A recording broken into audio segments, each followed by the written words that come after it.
Hello, my name is Douglas Bloch. I'm an author and depression counselor. Welcome to your Depression Recovery channel, where each week we talk about practical tools and coping strategies for healing from depression and anxiety. The title of today's video is Grace in the Midst of Hell. Now, before we start, I wanted to define some of the terms in the title. Let's start with hell. When I say hell, I'm talking about the hell of a major depression. And those of you who have been there know that depression can be quite hellish. That's why I titled my memoir, When Going Through Hell, Don't Stop. Now let's turn to grace. My favorite definition of grace was given by the psychiatrist and author M. Scott Peck, who wrote, "Grace is a powerful force originating outside of human consciousness which nurtures our spiritual growth." Now, a similar definition is provided by Webster's, who says that grace is unmerited divine assistance given to human beings for their regeneration. The critical word here is unmerited. You don't earn grace, it is given to you. And so what I would like to do now is share 4 examples of grace that occurred in my life during my 4 depressive episodes. My first example takes place in the winter of 1976. How old was I then? 27? Yeah. And I was extremely depressed, and I was also homeless on the streets of Berkeley, California. I had no place to stay. I had nothing to eat. I was totally agitated, pacing back and forth, hitting myself. I was like a crazy person because I was crazy. Then I wandered into a free clinic, and a psychiatrist told me about a place called Berkeley Place Incorporated. It was a halfway house for people who were getting out of the mental hospital, and he thought I could get in if he pulled some strings, which he did. And I was able to stay there 4 months free of charge until I was well enough to leave. Thank goodness for the California mental health system at the time. It saved my life. My next experience of grace occurred during my second episode of depression at the age of 34. I was so bad off that I had to move back to New York to live with my parents. And after a number of outpatient tries were useless, I was told I needed to go into the psych ward in the mental hospital called New York Hospital. It was a Friday night. I was waiting to get admitted on Tuesday, so I had nothing else to do, so I wandered down to the neighborhood synagogue. And there I met a gal named Jeannie. We connected because we both liked the Beatles music that was playing at the time, and we decided to, on Sunday, go play some tennis at the tennis courts outside my high school. And unfortunately, when the day came, it was raining, so instead we took the train into Manhattan, and there we watched a wonderful movie. We went to Sotheby's, which is a cool auction house, and we had a great dinner. And it was really a magnificent day. It was a respite from the hell I was in. And so at the end of the day, Lori said, "God, this has been a really great experience. I'm really glad I met you, and I want to get together with you again. What are you doing Tuesday?" I said, "Well, normally I could see you, except I'm being admitted to the psychiatric ward." She said, "What? You're not crazy?" I said, "Well, I kind of am. I'm really anxious and agitated, and being around you has calmed me down, but when I'm by myself, I'm in bad shape." She said, "I don't care. I'm going to still continue to see you." So I went up to Westchester County, was admitted to the hospital, and they agreed, I don't know how they did it, they must have trusted me, to give me weekend passes to go from the hospital in Manhattan, actually in Westchester, down to Queens. And there I met Jeannie, and we'd spend the weekend together. Then I'd go back up to the hospital on Monday, Friday get a discharge, and spend the weekend with her. This happened for 4 straight weeks until I was discharged. And during the rest of that summer, we hung out together, and she kept telling me I was going to get better. She kept encouraging me.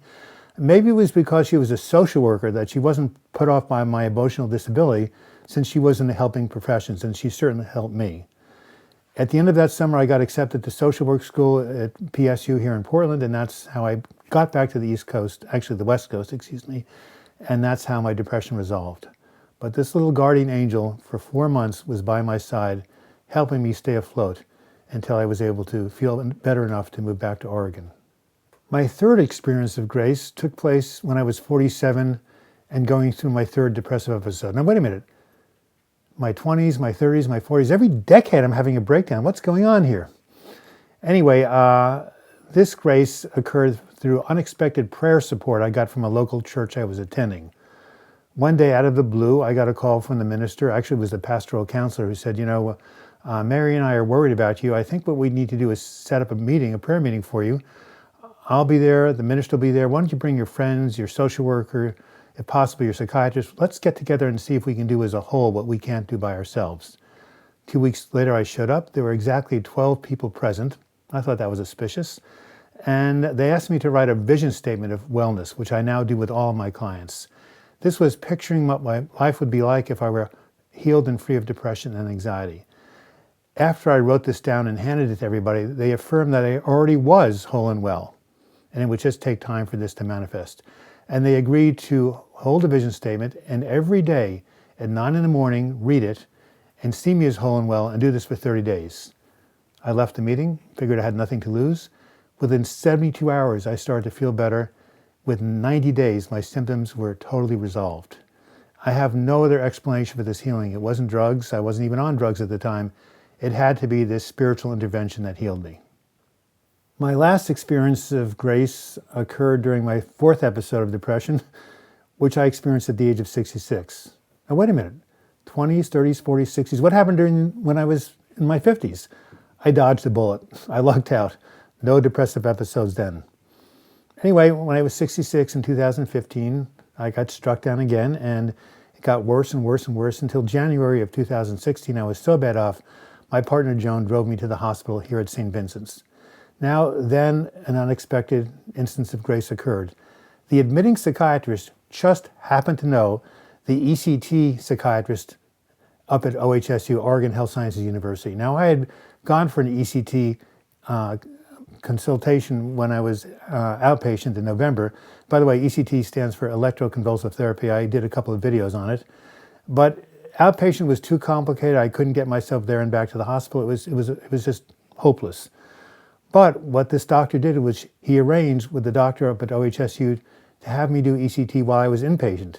3 days a week, they transported me from St. Vincent's to Oregon Health Sciences University, also known as Pill Hill, and I was able to get the treatments while I was in the hospital. And this, of course, proved the turning point of my recovery.